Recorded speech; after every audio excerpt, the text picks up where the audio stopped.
US സൈന്യം ഈ വാരാന്ത്യത്തോടെ ഇറാനെ ആക്രമിക്കാൻ തയ്യാറെടുക്കുന്നതായി റിപ്പോർട്ടുകൾ. അതേസമയം അമേരിക്കൻ പ്രസിഡന്റ് ഡൊണാൾഡ് ട്രംപ് ഇതുവരെ ഇറാനെതിരെയുള്ള സൈനിക നടപടിക്ക് അന്തിമാനുമതി നൽകിയിട്ടില്ല. പശ്ചിമേഷ്യയിൽ US സൈന്യത്തിന്റെ വലിയൊരു സാന്നിധ്യം ഇതിനോടകം ഉണ്ടായിട്ടുണ്ട്. യുദ്ധക്കപ്പലുകൾ, ഫൈറ്റർ ജെറ്റുകൾ, ഇന്ധനം നിറയ്ക്കുന്ന വിമാനങ്ങൾ എന്നിവ ഇതിൽ ഉൾപ്പെടുന്നു. ഇത് ഇറാനുമായുള്ള നീണ്ട യുദ്ധത്തിനുള്ള സാധ്യതയിലേക്കാണ് വിരൽ ചൂണ്ടുന്നതെന്നാണ് നിരീക്ഷകരുടെ വിലയിരുത്തൽ. CNN റിപ്പോർട്ട് അനുസരിച്ച് വാരാന്ത്യത്തോടെ സൈന്യം ആക്രമണത്തിന് തയ്യാറാണെന്ന് വൈറ്റ് ഹൌസ് വിവരം നൽകിയിട്ടുണ്ട്.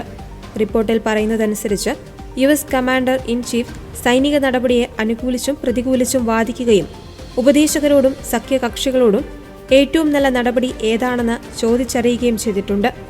കഴിഞ്ഞ വർഷം ഇറാനിൽ ആക്രമണത്തിന് ഉത്തരവിട്ട ട്രംപ് 2018 റദ്ദാക്കിയ ആണവ കരാറിന് ബദൽ കണ്ടെത്താൻ നിലവിലുള്ള ചർച്ചകൾക്ക് കഴിഞ്ഞില്ലെങ്കിൽ കൂടുതൽ സൈനിക നടപടികൾ ഉണ്ടാകുമെന്ന് ആവർത്തിച്ച് ഇറാനെ ഭീഷണിപ്പെടുത്തിയിരുന്നു. നിലവിൽ പശ്ചിമേഷ്യയിൽ 13 US യുദ്ധക്കപ്പലുകളുണ്ട്.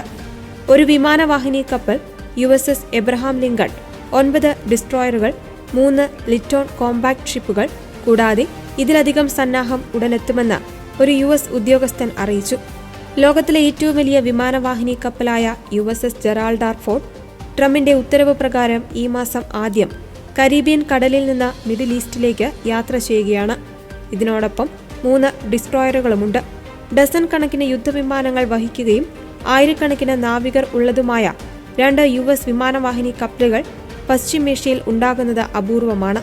കഴിഞ്ഞ ജൂണിൽ ഇസ്രായേൽ ഇറാനെതിരെ 12 ദിവസത്തെ ആക്രമണം നടത്തിയപ്പോൾ ഈ മേഖലയിൽ USന്റെ 2 വലിയ യുദ്ധക്കപ്പലുകൾ ഉണ്ടായിരുന്നു.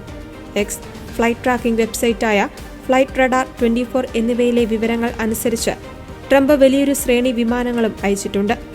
F-22 Raptor stealth fighter ജെറ്റുകൾ, F-15, F-16 യുദ്ധവിമാനങ്ങൾ, KC-135 എയർ റിഫ്യൂവലിംഗ് വിമാനങ്ങൾ എന്നിവ ഇതിൽ ഉൾപ്പെടുന്നു. USഉം ഇറാനും തമ്മിലുള്ള ദീർഘകാല ആണവ തർക്കം ഏറ്റവും പ്രധാനപ്പെട്ട ഘടകമാണ്. ഇരു രാജ്യങ്ങളും മാസങ്ങളായി ആണവ കരാറിനെക്കുറിച്ച് ചർച്ചകൾ നടത്തിവരുന്നു. US സൈനിക ഇടപെടൽ ഒഴിവാക്കുന്നതിനായി ചൊവ്വാഴ്ച ജനീവയിൽ US ഇറാൻ ഉദ്യോഗസ്ഥർ ചർച്ച നടത്തി. കരാറിന് മാർഗനിർദ്ദേശ തത്വങ്ങളിൽ ഇരു രാജ്യങ്ങളും ഒരുമിച്ച് പ്രവർത്തിക്കുമെന്ന് ഇറാൻ അറിയിച്ചിരുന്നു. വിഷയത്തിൽ ചെറിയ പുരോഗതി ഉണ്ടായിട്ടുണ്ടെന്ന് White House press secretary Karoline Leavitt ബുധനാഴ്ച പറഞ്ഞു. പുതിയ ആണവ കരാർ വേണമെന്ന് ട്രംപ് ആവർത്തിച്ചു പറഞ്ഞിട്ടുണ്ട്. എന്നാൽ ചില സമയങ്ങളിൽ ഭരണകൂടം മാറണമെന്നും ട്രംപ് ആവശ്യപ്പെട്ടു. ഇത് ഏതൊരു പുതിയ സൈനിക നടപടിയും ആണവ ലക്ഷ്യങ്ങൾക്കപ്പുറം കടന്നുപോകുവാനുള്ള സാധ്യത വർദ്ധിപ്പിക്കുന്നു.